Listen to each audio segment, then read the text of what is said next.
ভালো করেছিস, এতে আমার কোনো দুঃখ নাই। শুধু বলবো আপু সংসারটা যেন নষ্ট না করিস। তোদের এই অবৈধ সম্পর্ক নষ্ট করে সবাই যেমন ভাবতো তোকে সেই রকম যেন ভাবে। মিথিলা বলল, তুই আমাকে বলবি আমি কি করব? আমি দুলাভাইকে বিয়ে করব। তারপর আমি রিপ্লাই দিলাম, কিন্তু মেসেজ সেন্ড হচ্ছে না। বুঝতে বাকি নেই এই সিমটা নষ্ট করে ফেলেছে। কিন্তু আমার মনে খুব ভয় জন্মেছিল, আপুর সংসারটা কি মিথিলা ধ্বংস করে দিবে। তাই আমি সাথে সাথে দুলাভাইকে ভিডিও পাঠিয়ে ছোট করে মেসেজ লিখে দিলাম। আমি চাইলে এই ভিডিওটা সবাইকে দেখাতে পারতাম, এতে করে আপনার সম্মান কোথায় যেত একবার ভেবে দেখেন। কিন্তু আমি তা করিনি। আমি না হয় এই অপবাদে ভালোভাবে বেঁচে থাকতে পারবো, কিন্তু মিথিলার আব্বু নাই। আমার আব্বু নিজের মেয়ের মতো করে আদর করে, সেই আদরটা থাকতো না। আর মিথিলার সম্মানটা কোথায় থাকতো? আর আপনার আপুর চোখে সারা জীবন ধর্ষক হয়ে বেঁচে থাকতেন। হতে পারতো আপনার সংসারটা ভেঙে গেছে, আর আমাদের বাড়িতে সেই সম্মানটা আছেই, সেই সম্মানটা ঘৃণায় পরিণত হতো। তাই আপনাদের একটা সুযোগ দিলাম, আপনাদের এই অবৈধ সম্পর্ক নষ্ট করুন, সম্মান আর আপুর ভালোবাসা নিয়ে বেঁচে থাকুন। মনে রাখবেন আপনার একটা ফুটফুটে বাচ্চাও আছে। আমি মেসেজটা দিয়ে বসে রইলাম। বাস একটা স্টেশনে এসে থামলো। বাস থেকে নেমে পেটে খুব ক্ষুধা লাগছিল, তাই হোটেলে গিয়ে খাবার খেয়ে নিলাম।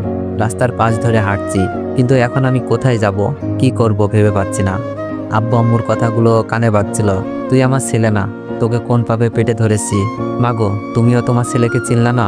চোখ থেকে অনবরত পানি ধরছিল। অন্য মানুষ হয়ে রাস্তা দিয়ে হাঁটছিলাম। দুপুর গড়িয়ে বিকেল। হঠাৎই রাস্তার মাঝখানে একটা বাচ্চাকে দেখলাম, যে কোনো মুহূর্তে গাড়ির নিচে চাপা পড়তে পারে। আমি কোনো কিছু না ভেবেই ব্যস্ত রাস্তায় নেমে গিয়ে বাচ্চাটিকে কোলে নিয়ে রাস্তার পাশ দিয়ে যাই। কিন্তু শেষের দিকে একটা গাড়ি এসে আমার পায়ের উপর উঠিয়ে দেয়। আমি ব্যথায় কাতরাচ্ছি।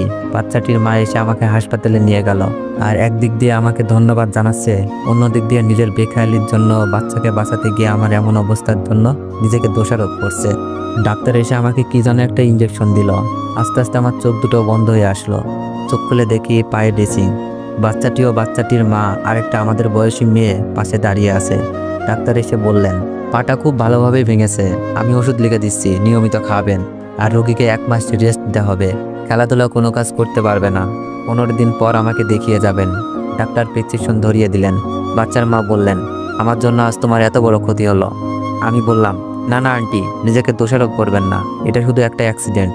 আন্টি বললেন, আচ্ছা তোমার বাসা কোথায়? তোমার ফ্যামিলির কারোর নাম্বার থাকলে দাও, আমি তোমার মা বাবাকে আসতে বলি। আমার মোবাইলটা কোথায়? মোবাইল খুঁজে পাচ্ছিলাম না। মোবাইলটা আমার হাতে দিয়ে বলল, তোমার মোবাইল রাস্তায় পড়ে ভেঙে গেছে। এটা তো একেবারেই গেছে। মোবাইল হাতে রেখে পকেট থেকে ভাবির দেওয়ার টাকাগুলো বের করে বললাম, আন্টি, হাসপাতালে কত টাকা বিল এসেছে জানি না, আমার কাছে এই কয়েকটা টাকা আছে, গ্রাম থেকে আসার সময় নিয়ে এসেছিলাম, টাকাটা নিন প্লিজ।